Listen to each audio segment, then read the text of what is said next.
We talked a little bit about its confederacy. Alright, so today is our next lesson in that, and we are moving on from that. One thing I do want to point out, I changed the slide a little bit. Here what we have is what an image of what we assumed what an Iroquois village would look like. And we're going to talk about the elements a little bit more in this video. But first, let's do a recap.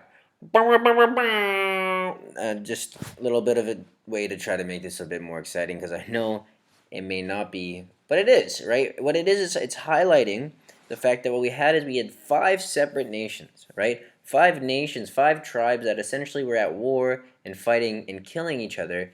5 very unique and distinct cultures that came together in peace to form this confederacy, right? We said it was similar in the sense of it's almost like different countries, or in the same as the UAE, the United Arab Emirates, the different emirates coming together to form something bigger, right? And it's the same way, except there was a lot more conflict between these tribes. Okay, so we talked about how they were unique and how they came together, and you guys did a little bit of research on that, and that's awesome. Okay, so now we're going to talk about once Peacemaker, right, the man Peacemaker came in, ended the conflict in the violent ways. What kind of system did they instill in order to try to keep everything harmonious and safe and peaceful? So what happened was the biggest thing was, and this was already in place, but there was the clan system. All right. So the clan system. We're just going to go to this slide quick. It's basically the Iroquois Confederacy had 6 nations, and each nation was made of different clans. So before, in the time of Peacemaker, there was a multitude of clans. There's a bunch of clans, but we then got a focus on about 9 different clans. And as you can see by this turtle, right, surrounding him are the different clans. 1, 2, 3, 4, 5, 6, 7, 8, 9. All right, you have the different clans there. The clans are identified as animals. All right, so very similar kind of to how our school we have the houses, right? We have, I don't know, I should know these. I'm still new. You guys got to forgive me, but I know we have blue and yellow and green and red. I think there's the falcons. There's the lynx or the cougars or something. You know better than I am. You're probably smacking your foreheads just thinking about it, right? You guys are placed into different houses. Well, in this society, you were born into a certain clan, and that clan would be represented by an animal. All right. Each person's clan is the same as their mother's clan. So whatever your mother was born into, you are going to be part of that clan too. All right. The members of each clan are all related to each other through their moms. So your clan, your mom, right? You inherit your clan. So let's say it's the Bear clan, right? You would become part of the Bear clan as well, the Bear clan, right? And you are related to all different members of the Bear clan, even if you're part of a different tribe. Okay, because we talked about how if you look at here, we have the Seneca, we have the Mohawk, we have the Cayuga, but in those different tribes, there'd also be different clans. It's almost as if you want to imagine these are the different emirates, right? And they're different CIS schools in it. So in Abu Dhabi CIS, you might be part of the Falcon House, and that means you're kind of related to someone who's in the Dubai Falcon House, right? Even though you're different tribes, you're still part of the same group. So there's 9 different animals: the bear, the wolf, the turtle, the snipe, the eel, the heron, the hawk, the beaver, and the deer. And they're all, again, the animal clans, they're related through that. Your duties, you're involved with choosing the chief, reminding the chief of the duties, giving clan names to their children, like teaching your children about the clan. If you are interested, there's a link right here. You can click on it, and it'll tell you more about the specific clan. So if you want to know more about what really what is the wolf clan, you can click on that, and you can look on that on your free time. So at first we had a clan system, basically where it was broken down into elements, those so animals, and so even though you might be part of different tribes, you might be still part of the same clan. The next part of the social structure, because that's what we're talking about, is again, after the peace, how did they structure their society? A big part of that was the longhouse. Remember, Haudenosaunee meant people of the longhouse. If we go back to this image here at the very beginning, what we have here in this side, this little circle oval thing, we have these longhouses, right? As you can see, we have different ones in different stages of construction.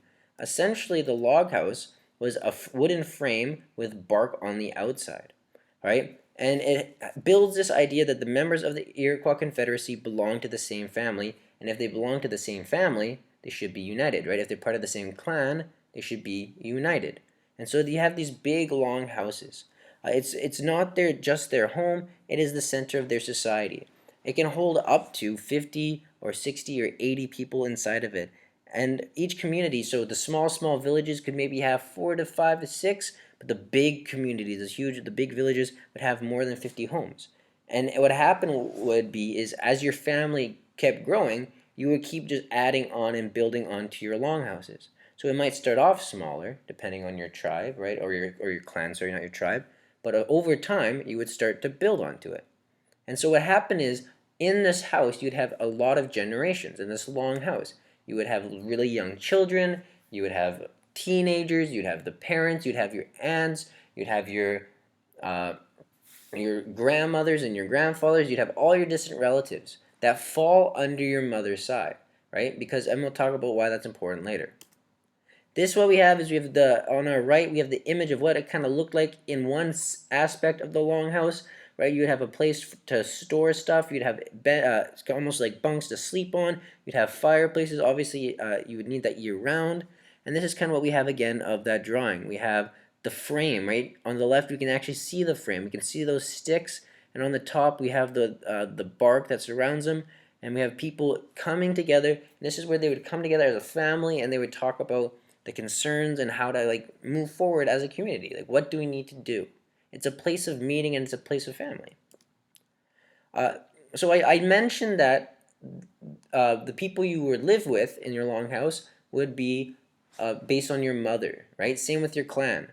Your clan is what you're going to be is based on your mother. So again, it's like if your mom went to CIS and she was a falcon, then you're going to be a falcon too. What this points us to is this idea of a matriarchal society, right? This is a society in which the organization in which the head of the family that makes the most decisions is the mother, all right? So we have patriarchal versus matriarchal. Most societies that we've talked about and you'd recognize is patriarchal, right? You pass on your father's name. In Canada, for instance, when my dad and my mom married, right, my mom took my dad's last name. That's very patriarchal. But here, in the Iroquois society, we have a matriarchal society, in which descendants is reckoned in the female line. The children belong to the mother's clan, right? So the children belong to the mother's clan. So already we should start seeing some differences between ancient Athens and the Iroquois nation, right? We have this idea that Iroquois nation, it's very matriarchal. It's not the power is with the mom, but the mother is the head of the family. They're the ones who make all the decisions. They're the one who do have a lot of decision making power. Whereas in ancient Athens, right, it was the male citizens and the fathers who would go out and they would vote and they would participate. They would make money while while the mother would stay at home. And I think this quote here really shows the difference between Iroquois women and ancient Athens women. So what we have here is this quote, in our traditions, it is women who carry the seeds, both of our future generations and of the plant life. It is women who plant and tend the gardens, and women who bear and raise the children. This quote I think is really important because it shows that although they may be taking care of plants and getting food ready, just like the ancient Athenian women, right, their perception of that's very different. It's not some sort of minimal task, like something unworthy, right? When you think about it, when I was growing up, if I had the option of doing the dishes or cutting the grass, right, I would often want to cut the grass because to me it seems something that, it's not something I kind of turn my nose out as like it's gross, right? And a lot of people kind of think about that at the same as staying at home sometimes. And it's like, oh, they're just going off and they're just taking care of the plants. They're just taking care of the house. And that's a very patriarchal view, is that going out and doing a job is better than staying at home. And what the Iroquois women I think are saying here in this quote is that it's as important. It's as important because you're taking care of the seeds literally. You're raising the kids in your womb, right? And you're actually taking care of the plant life that's going to take care of everyone else. It's an important role to have. And so what you see is a shift that your job isn't just a lesser than job, but it is as important, if not more important, than a lot of other jobs. Here we have a list of the role of men and women. I don't have to read through all this because you can. The big thing I want you to look at, though, is the role of women. Notice how they can do things like own property, right? How they can be, when they're part of a clan, the husband actually joins their clan. So instead of taking on a husband's last name, like in Western society, you're actually moving from your longhouse, right, as a boy, and you're moving to your wife's longhouse. You're probably becoming part of her clan. You're going to her home. Okay. Uh, when the Another thing though, that the men were still in charge of like hunting and fishing, cutting trees. They were still in charge of that kind of tactile response. They also organized team sports, right, such as lacrosse, and they prepared for war. Now they always, and I realize I have a typo here. They did fight in the war, right? They were the males fought exclusively in war. That means they're the only one who fought in wars. But it was the women who decided if they were even going to go to war in the first place, right? So it wasn't just men deciding, I will go to war, blah, blah, blah. The women and the council would decide first. Women, again, would still have the idea of tending the corns, bean, and squash. These are three very essential crops, staple crops, to help them survive. But as we acknowledge with this quote, it isn't something less than. It's not like I got to do this job while the men go and hunt and fight wars, and that's more important. It's equally as important. Everything is important. I mentioned that, and I hope this video works. I don't know where my, lost my mouse. There it is. I mentioned the idea of lacrosse. If you don't want to watch this, you can skip ahead 2 minutes. But this is, if it works, I have to escape, guys. Sorry about this. I know this is already taking longer. I'm gonna have technical. Oh, please don't escape. Nice. So I mentioned lacrosse. There's actually something interesting. So lacrosse is a sport that was invented or created by the First Nations people in order to kind of keep them physically fit, teach leadership. You can see it all on the previous slide. And what happened is there's actually in lacrosse championship there is a Canada team and there is actually an Iroquois team still. And I think it's fascinating that these people kind of invented this sport and they still participated on a global, like on a professional scale. Now, it's not working for me, and I don't have the time because this is already a long video. But if you're interested in the sport of lacrosse, it's very interesting. It's very fast paced. Oh. We're just gonna watch a couple of the highlights right here, so you can get an idea of this game. On comes Cody Jamieson. He spurred the comeback against Team USA in the second half. Sid Williams scores! So what you have, it's the opening face-off. Sid Williams, 19 seconds in. It's very similar to ice hockey, right? And the fact that people are rushing, but you have this stick, and what you have is there's a ball inside of. I'm gonna say this wrong, and someone who plays lacrosse is gonna call me out.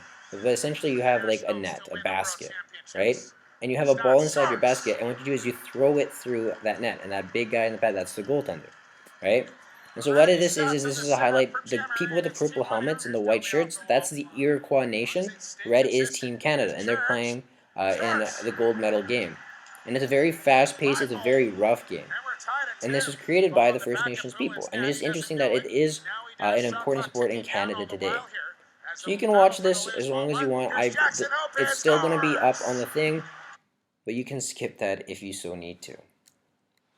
So the roles of men and women, right? We're talking about this idea of a matriarchal society where women are the head of the families and they are a big part of the decision making, right? They're able to not only influence people, but they're able to participate and discuss and vote, right? Another major role of women in this structured society is as clan mothers, and they are the leaders of their clan, right? So remember we said tribes were broken up into 9 clans, and those clans had long houses, and those long houses would, like, your clan was passed on by your mother. Well, in that there would be a clan mother, so a mother in charge of the entire longhouse, in the entire clan, right? And they were often advised by the women and men's council, but they had a lot of authority, right? And maybe the word authority is not super relevant, but it is authority, right? They did have a lot of power and decision making in the community. They were responsible for maintaining harmony, giving clan names to children, distributing goods at death, right? So and they did a lot more, but the maintaining harmony piece was a big one. They advised a lot of people about what they should do. The Great Law of Peace stated that the clan mothers had the right and responsibility of selecting chiefs for their clan. Okay, uh, the title of clan mother was usually passed down to her female relatives. So if your mom, for instance, was the clan mother, then you would most likely be the next clan mother, and your daughter would be the one after you. Right? It was passed down through that, but it was never the males. The males instead would be selected by the clan mother to potentially be a chief. Right? They would be teachers. They would be spiritual guiders as well as leaders of the entire clan. Right? Of the entire clan. They looked after the welfare of the people and upheld the rule of law in their society. Basically, they just made sure that everything was fair and equitable in their society. Rule of law is that even the chiefs themselves weren't above the law, right? They had to follow it as well. This is a list of traits that when the clan mother was picking the next chief, this is kind of the people they were looking into, right? This idea of being able to withstand criticism and kind-heartedness. I spelled that wrong too. Think clearly, loyalty to family. You notice that there's not anything about being the strongest, right? Being the strongest or being the tallest or anything like that. It's all about the goodness of the person, the good qualities. I think that's important and what sets Native American cultures apart from everyone. So there's the chief who looks after the day to day. There was also war chiefs, right, who were chosen by the chief during times of war. You want to think of them as almost like generals, and they were the pine tree chiefs. So they were chosen by chiefs, and they had special abilities or interests in public affairs. So maybe there's something specific like medicine, right, that the chief themselves doesn't know. So they could appoint almost like advisors or people who had some specialities. Either way, this is kind of what we talked about: structure of society, right? We have this idea of who they are, and now you kind of know how they set it up. You need to complete the following. Uh, you need to complete the following worksheet. If you have any questions, let me know.